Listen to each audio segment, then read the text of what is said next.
Hey guys, it's Sebastian, and today we're looking at some benefits that American Express is adding to some of their premium cards. Big favor, as always, is to give this a thumbs up. That way it helps us show up on the algorithm. And if you know anyone else who'd benefit from this, share this with them. Starting on April 1st of 2021, American Express is adding phone protection, and this is a pretty big deal. The reason this matters is because this is one of those benefits that the other issuers have had a foothold on and is one of the reasons why you would want to use them.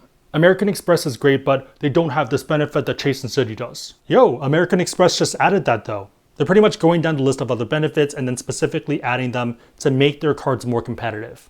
As a content creator and as someone who really likes credit cards, this is a good thing because the more competition there is, the better it is for us. Okay, cool, but what does this cover? It covers theft of your phone and also damage of your phone. On most of the blogs, they mention damage to your screen as well, and I think that's the press release that they were given by American Express, but when I was looking through the terms, I didn't see this mentioned. If anything, it's kind of the opposite. It says that cosmetic damage is not covered. Cosmetic damage is not covered if it doesn't impact the ability of the phone to make or receive phone calls.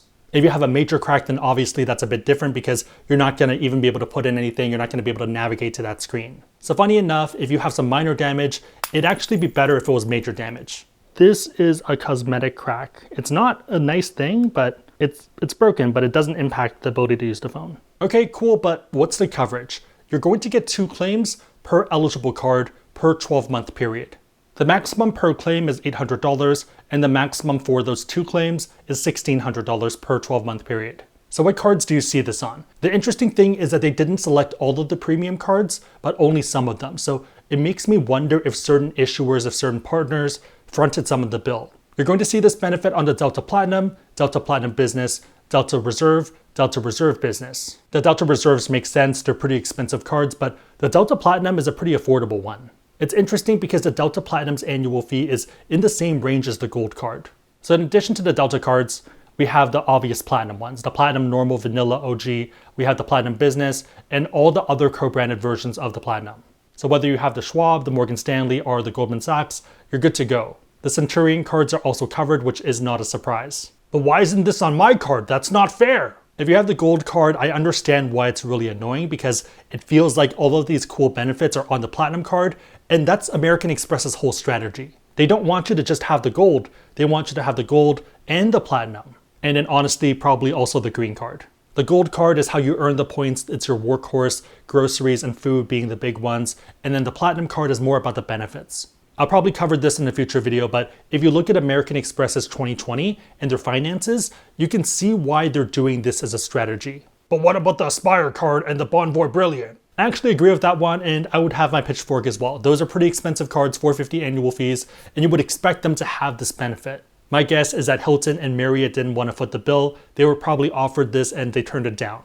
Consider that the Centurion, the Platinum, and the Delta Reserve are the only ones that have access to the Centurion Lounge. American Express has been super aggressive with both long and short-term benefits, and I think if you're someone considering these cards, if you're on the fence, then this might tip you over. If you're someone considering these cards and you want to support the channel, we have links on our website, asksebi.com, and also down below in the description box. I'd actually also recommend checking CardMatch because they do have some targeted offers for people who are new customers or even some people who are just recent customers. Oftentimes you'll see either 100,000 or 125,000 points for the Platinum card, and that's generally the best starting point. I'll leave that link down below as well. So how does this work and how does it compare to some other options?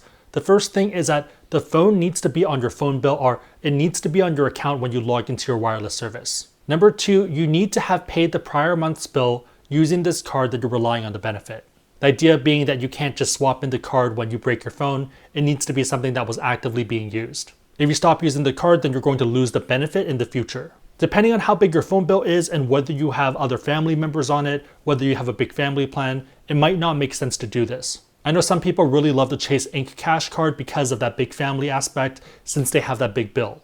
Okay, let's come over here and talk about the don't be stupid part, just because there are going to be some questions that shouldn't be asked. Number 1, don't smash your phone intentionally because that's fraud. Number 2, if you decide to do that, don't tell me, don't post it on the internet, and don't brag about how it's a hack to get a new phone. It seems pretty obvious, but you'd be surprised. If you're even thinking about this, don't go into the comments using your own real name and ask whether it's a good idea. You also cannot double dip, so if you have insurance somewhere else, you can't claim the same item twice. Also, if the item mysteriously disappears, that also does not count. These are some of the boring rules. It doesn't cover rented, leased, borrowed, or phones from prepaid plans. It also doesn't work if you lost it in an invasion, or due to radioactive containment, or a bunch of other things. In order to file the claim, you need to have your credit card statement showing that you paid off the phone bill itself, as well as the invoice for the phone.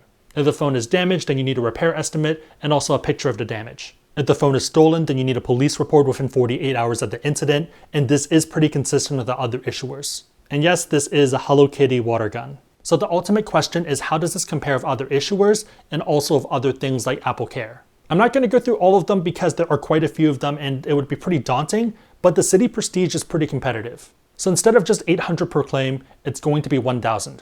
The Platinum is a bit better though if you compare the whole year, so $1,600 for 2 claims instead of just $1,500. Still though, I would argue that $1,000 per claim and then $1,500 per year is a bit better given the cost of most phones nowadays. Another thing to consider is that American Express has this in-house. I find that their service tends to be a bit better and they don't say no as fast. They'll still say no if it doesn't make sense, and especially if you do fraud and stuff like that, they're going to catch that really quickly because they see all of the information coming through, but I find that they tend to be on your side. So if insurance and stuff like that, they're generally looking for you to check all 3 boxes or as many boxes as they have. I find that with American Express, if you check most of them, then they tend to still be fine. A lot of the other ones are looking for a reason to say no. Your mileage may vary and don't sue me. Dude, why are you even talking about this benefit? It doesn't even make sense. I already have AppleCare. Why would I care about this? The benefit of AppleCare is that it's convenient, you can walk in store, and they're pretty quick about things. If you're someone with an expensive phone like the Pro Max, then it makes a lot of sense. A fully loaded one is about $1,400. So even if you have this American Express benefit, it's only covering $800. So you're still going to be out of pocket $600. On the flip side, you're paying for AppleCare out of pocket. For the fully loaded phone, you're looking at $200 per 2-year period or $999 a month. If you want the AppleCare of theft and lost, it's $269 per 2 years or $1349 per month. Be aware that AppleCare is not as expensive if you have a cheaper device. So what would Sebi do? I think if you're someone who has an affordable phone, then I'd probably just rely on the credit card benefits because you're not paying anything up front and the coverage covers up to the value of the phone. If you have a $600 phone, I'm not going to pay $100 in insurance when the credit card covers up to $600. On the flip side, if you have a $1,200, $1,400 phone, then I think it really depends on you. If you're someone who lives in an area that's prone to theft, or if you're someone who just gets drunk and you're pretty clumsy, then I'd probably lean towards AppleCare. If you're someone who's had expensive phones and you don't tend to break them, then I'd probably just rely on the credit card benefit because that makes a bit more sense. Probably a bad analogy, but insurance is pretty similar to buffets. If it's not profitable for them, they're not going to keep offering it. Or they'll just raise the prices to a point where it does make sense. The benefit is that you're not necessarily the average person. You know yourself better than they do. They're not underwriting you specifically, they're underwriting the whole US. So Mandy, for example, is pretty clumsy and breaks a lot of phones and breaks a lot of computers. What? No, I don't. Breaks a lot of stuff, so AppleCare would be very valuable for her. Again, check Card Match to see if you have an increased offer and if you want to learn about any cards, whether it's Chase, American Express, someone else, and you want to support the channel, we have links on our website, asksebi.com, and also down below in the description box. My question for you guys is, what are your thoughts on this? And also, what other benefits would you want American Express to add? If there's enough interesting ones, then I'll make another video and hopefully someone from American Express listens. If you liked it, give it a thumbs up. If you know anyone else who benefit, share this with them. I'll probably help them out. But otherwise, hope you guys liked it. See you guys next time.